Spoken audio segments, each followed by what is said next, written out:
Berbagai elemen masyarakat mendesak pemerintah dan DPR, khususnya Komisi 2, untuk segera membahas revisi Undang-Undang Nomor 7 Tahun 2017 tentang pemilihan umum.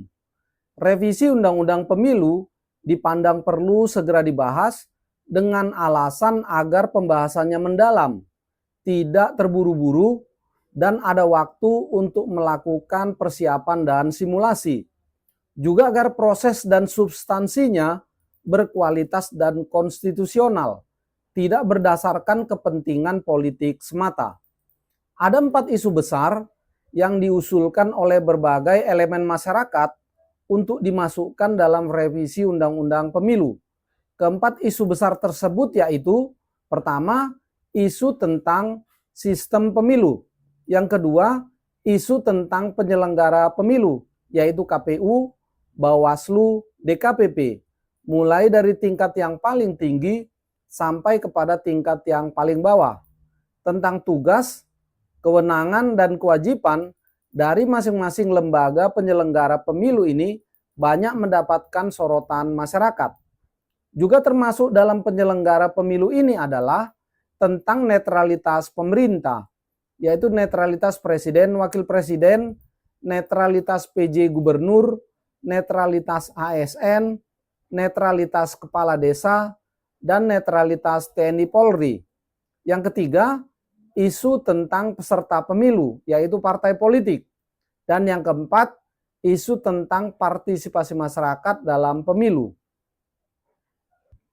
Menurut perkiraan Poltnews, tahapan seleksi anggota KPU RI periode 2027 sampai 2032 akan dimulai sekitar bulan Agustus atau September 2026 dan akan dilantik sekitar April 2027.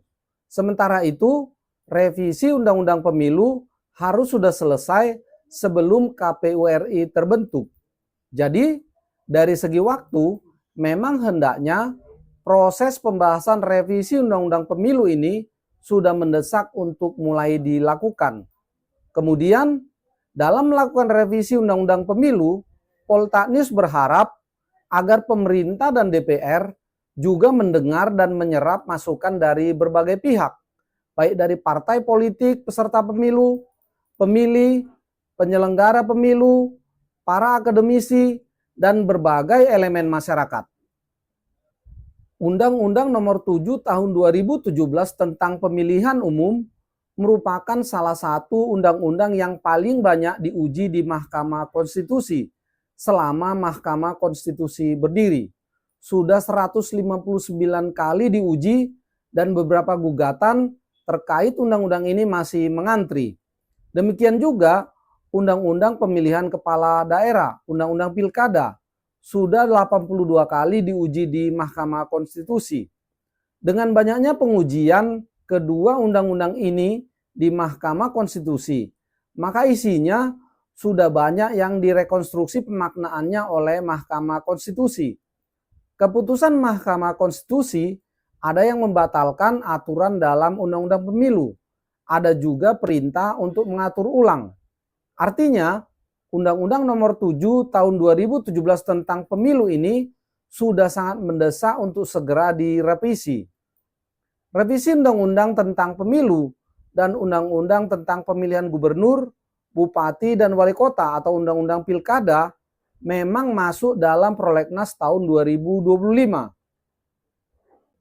Ada kekhawatiran berbagai elemen masyarakat bahwa jika pembahasan revisi Undang-Undang Pemilu ini tidak segera dilakukan pada tahun 2025 ini, maka dikhawatirkan pemerintah nantinya akan menempuh cara omnibus law. Akibatnya, sistem pemilu Indonesia akan mendapatkan banyak gugatan dari berbagai elemen masyarakat. Kementerian Dalam Negeri melalui Wakil Menteri Dalam Negeri memang menyatakan bahwa penyusunan dan pembahasan draft revisi Undang-Undang Pemilu sudah mulai berjalan di internal Kementerian Dalam Negeri. Kementerian Dalam Negeri juga sedang berkoordinasi lintas kementerian lembaga untuk mematangkan pandangan pemerintah terkait pemilu. Hanya saja, publik belum mengetahui dengan pasti sudah sejauh mana perkembangan pembahasannya. Pemerintah melalui Wakil Menteri Dalam Negeri juga menyatakan bahwa revisi Undang-Undang tentang Pemilu tidak akan menggunakan metode Omnibus Law, tetapi akan dilakukan dengan metode kodifikasi politik.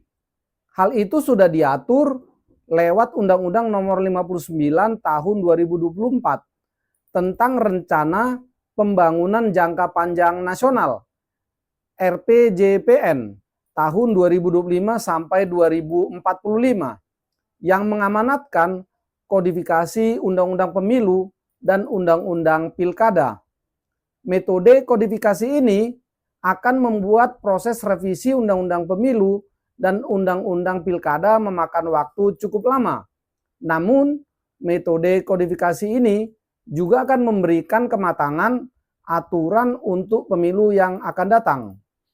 Dengan metode kodifikasi ini, maka revisi Undang-Undang Pemilu akan fokus pada isu-isu yang benar-benar krusial saja dan memperhatikan keputusan Mahkamah Konstitusi. Jadi bukan mengganti Undang-Undang Pemilu secara keseluruhan. Poltak News berpandangan jika pembahasan revisi Undang-Undang Pemilu belum secara terang benderang dilihat dan diketahui publik, maka apa yang disampaikan oleh Kementerian Dalam Negeri itu kemungkinan akan dipandang publik hanya sebagai informasi saja, belum ada buktinya. Oleh karena itu, kekhawatiran masyarakat akan tetap ada. Sistem pemilu di Indonesia termasuk yang paling kompleks di dunia. Kompleksitas itu muncul karena Indonesia mengadopsi beberapa sistem demokrasi, seperti sistem presidensial ala Amerika dan sistem multipartai ala Eropa. Meski demikian, Indonesia mampu beradaptasi dengan sistem pemilu yang kompleks itu. Sejak era reformasi tahun 1998, Indonesia telah sukses menyelenggarakan 6 pemilu nasional secara damai, serta 1 pemilihan kepala daerah pilkada serentak yang berlangsung relatif lancar. Dalam pandangan Poltak News, ada banyak isu-isu di dalam keempat isu besar penting yang dijelaskan tadi. Oleh karena banyaknya isu-isu tersebut, maka Poltak News membagi pembahasan isu-isu tersebut dalam beberapa video. Dari 4 isu besar penting yang disebutkan tadi, isu tentang sistem pemilu merupakan isu yang paling banyak mendapatkan perhatian dari berbagai elemen masyarakat. Demi keringkasan waktu, agar durasi video ini tidak terlalu panjang, dan agar pembahasannya mendalam, maka pembahasan Poltak News pada video ini hanya berfokus pada isu tentang sistem pemilu saja.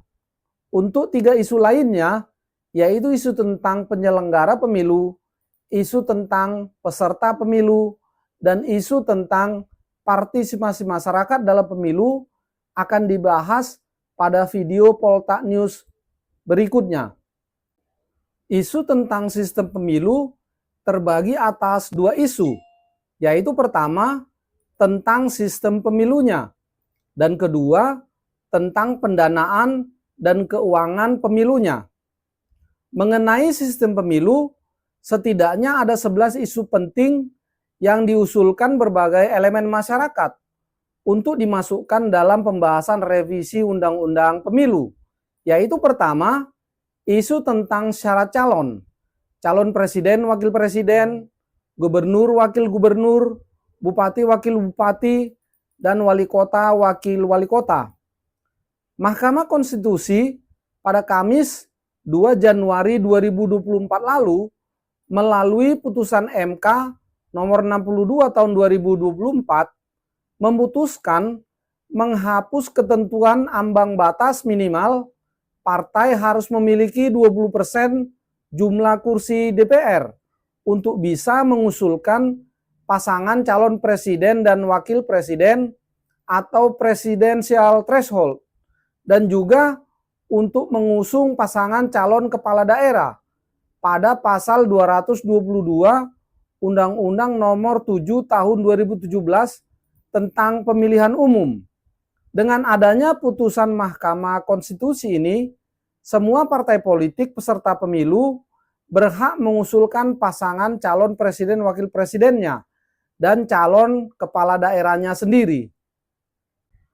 Kedua, isu tentang pemilu legislatif dilakukan secara proporsional dengan daftar terbuka, proporsional dengan daftar tertutup, atau proporsional dengan daftar terbuka terbatas atau campuran. Berdasarkan amar putusan Mahkamah Konstitusi nomor 114 tahun 2022, maka dalam pemilu tahun 2024 lalu, pemilihan anggota DPR dan DPRD dilakukan dengan sistem proporsional dengan daftar terbuka. Pemilih mencoblos calon DPR dan DPRD, bukan mencoblos tanda gambar partai peserta pemilu. Adanya putusan Mahkamah Konstitusi tersebut ternyata tidak menghilangkan perdebatan tentang terdistorsinya peran partai politik sebagai peserta pemilu. Oleh karena itu, beberapa pihak mengusulkan agar dalam revisi Undang-Undang Pemilu, pemilihan anggota DPR dan DPRD dipilih dengan sistem campuran, proporsional terbuka dan tertutup, atau juga disebut dengan sistem proporsional daftar terbuka terbatas. Dengan sistem proporsional daftar terbuka terbatas ini, maka perdebatan sistem terbuka dan tertutup dapat dihentikan dan ada keseimbangan dan ketersambungan antara peran partai politik sebagai peserta pemilu dan prinsip kedaulatan rakyat. Hak masyarakat untuk memilih secara langsung wakilnya juga tetap dapat dipenuhi, tidak diambil alih oleh elit partai politik, dan hak partai politik sebagai peserta pemilu juga dapat dipenuhi. Ketiga, isu tentang pemilihan langsung atau pemilihan berdasarkan perwakilan. Sebagian besar elemen masyarakat berpandangan bahwa pemilihan umum dan pilkada harus dilakukan dengan sistem pemilihan langsung. Masyarakat yang memiliki hak pilih secara langsung mencoblos calon yang mereka kehendaki. Tetapi di sisi lain, Presiden kelima SBY dan Partai Demokrat memiliki pandangan bahwa khusus untuk pemilihan kepala daerah pilkada mengusulkan agar kepala daerah dipilih berdasarkan sistem perwakilan, yaitu dipilih oleh DPRD. Menurutnya, cara ini untuk mengurangi biaya politik yang mahal. Keempat, isu tentang koalisi partai. Beberapa pihak berpandangan revisi Undang-Undang Pemilu hendaknya juga dapat mencegah terbentuknya koalisi super gemuk, mencegah terbentuknya kartel politik. Revisi Undang-Undang Pemilu hendaknya membatasi besarnya koalisi. Usulan-usulan yang muncul untuk pembatasan koalisi bervariasi, yaitu dari 25 sampai 40% jumlah partai peserta pemilu. Dengan adanya pembatasan besaran koalisi ini, diharapkan koalisi menjadi tidak merusak kualitas demokrasi, mencegah timbulnya capres atau calon kepala daerah tunggal yang akan melawan kotak kosong, dan tidak memaksa pemilih untuk memilih dari calon yang terbatas. Pembatasan besaran koalisi ini juga diharapkan untuk dapat memutus tren penurunan jumlah pasangan calon yang sedang terjadi saat ini. Partai politik seharusnya mencalonkan kadernya sendiri untuk ikut dalam kontestasi politik, sebab itu adalah fungsi dari partai politik. Kelima, isu tentang cara pemungutan suara dengan mencoblos atau e-voting. Berbagai elemen masyarakat dan juga Kementerian Dalam Negeri menggagas kemungkinan untuk mencoba melaksanakan pemungutan suara elektronik atau e-voting. Menurut Kementerian Dalam Negeri, saat ini sekitar 1.700 desa telah berhasil melaksanakan pemilihan kepala desa menggunakan sistem e-voting yang sederhana, transparan, dan diterima oleh semua pihak.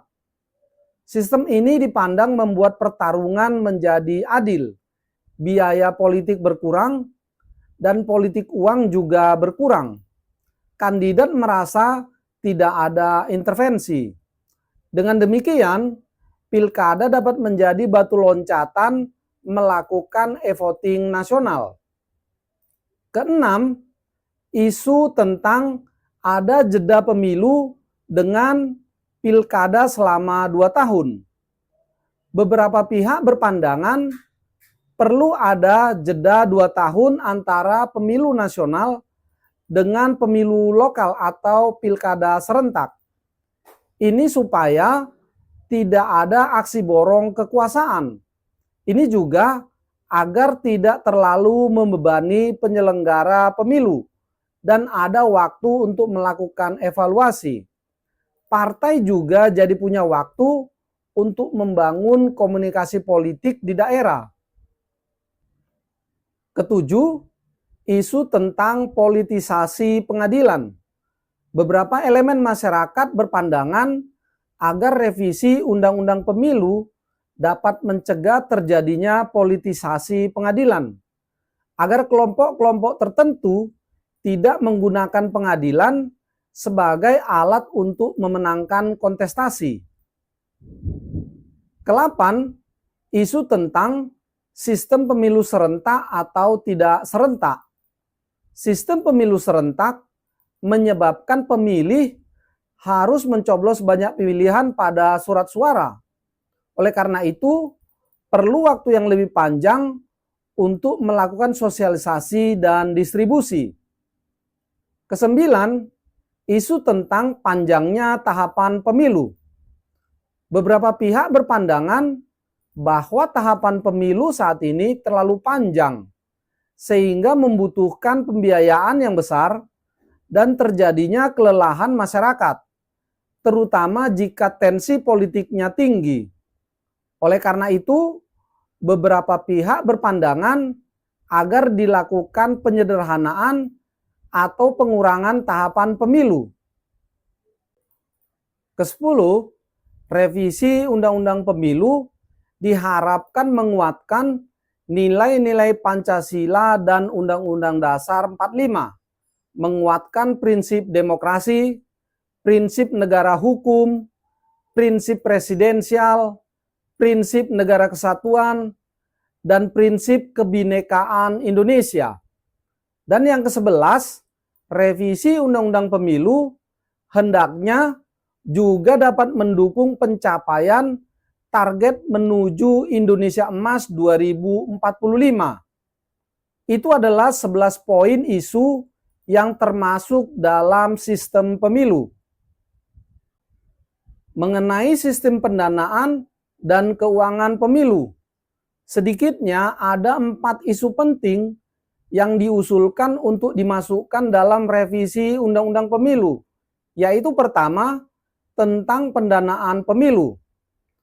Pendanaan pemilu diambil dari APBN. Beberapa partai menilai pendanaan pemilu terlalu besar. Besarnya pendanaan pemilu ini ditambah dengan proses pemilu yang panjang dan menguras keuangan partai dan calon, menyebabkan adanya partai dan pihak-pihak yang mengusulkan perlunya dilakukan penyederhanaan atau memperpendek tahapan pemilihan umum, dan juga mengusulkan agar pemilihan kepala daerah dengan sistem perwakilan melalui DPRD. Yang kedua, tentang pendanaan pilkada.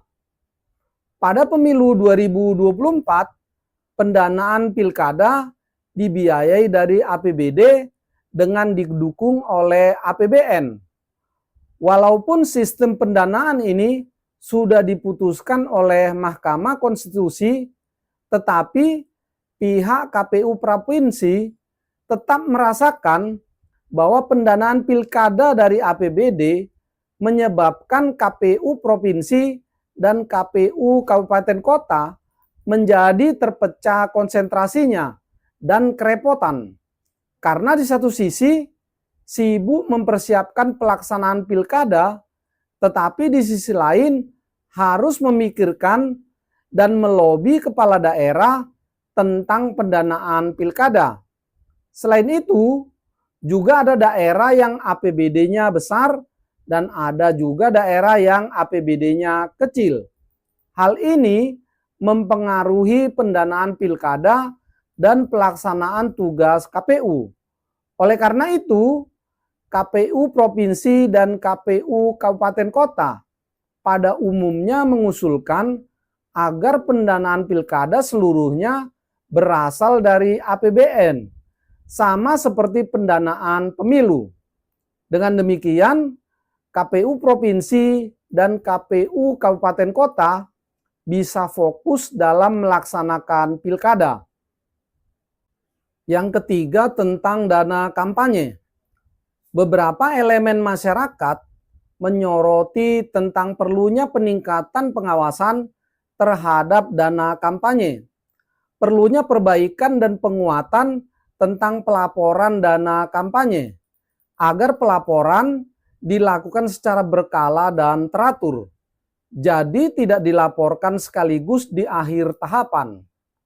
Kemudian juga perlu ada audit dana kampanye oleh Bawaslu atau oleh kantor akuntan publik yang ditunjuk oleh Bawaslu. Pembiayaan kampanye wajib melalui RKDK, rekening khusus dana kampanye. Pelaporan dana kampanye melalui rekening LADK, laporan awal dana kampanye, rekening LPSDK, laporan penerimaan sumbangan dana kampanye, dan rekening LPPDK, laporan penerimaan dan pengeluaran dana kampanye. Ini dilakukan oleh partai politik dan kandidat caleg. Keempat, tentang pengawasan politik uang. Revisi Undang-Undang Pemilu diharapkan dapat menguatkan pengawasan politik uang. Termasuk di dalam poin ini adalah mengatur dan mengawasi penggunaan APBN untuk bagi-bagi bansos dan bagi-bagi dana desa saat pemilihan umum. Kemudian juga perlu adanya penguatan sistem penegakan hukum tindak pidana pemilu, termasuk penegakan hukum pelanggaran administrasi pemilu yang TSM, terstruktur, sistematis, dan masif. Sebagaimana yang dinyatakan Mahkamah Konstitusi, penggunaan sistem proporsional daftar terbuka dalam pemilu di Indonesia memang disinyalir dampak negatifnya terhadap maraknya politik uang. Kalau menggunakan sistem proporsional daftar tertutup, maka dorongan untuk melakukan politik uang dan kampanye hitam kemungkinan akan berkurang, karena yang dipilih adalah tanda gambar partai politik. Praktik politik uang di Indonesia diperkirakan mencapai 2,5 kali lebih tinggi dibandingkan rata-rata negara lain. Padahal efektivitas politik uang hanya 11% saja.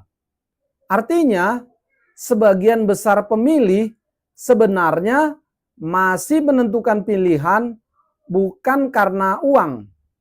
Politik uang ini baru akan terasa menentukan ketika selisih perolehan suara antara calon legislatif yang satu dengan yang lainnya hanya selisih sedikit saja.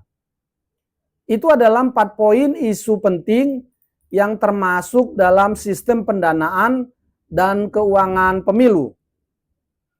Demikian dari saya, Poltak Panggabean. Terima kasih.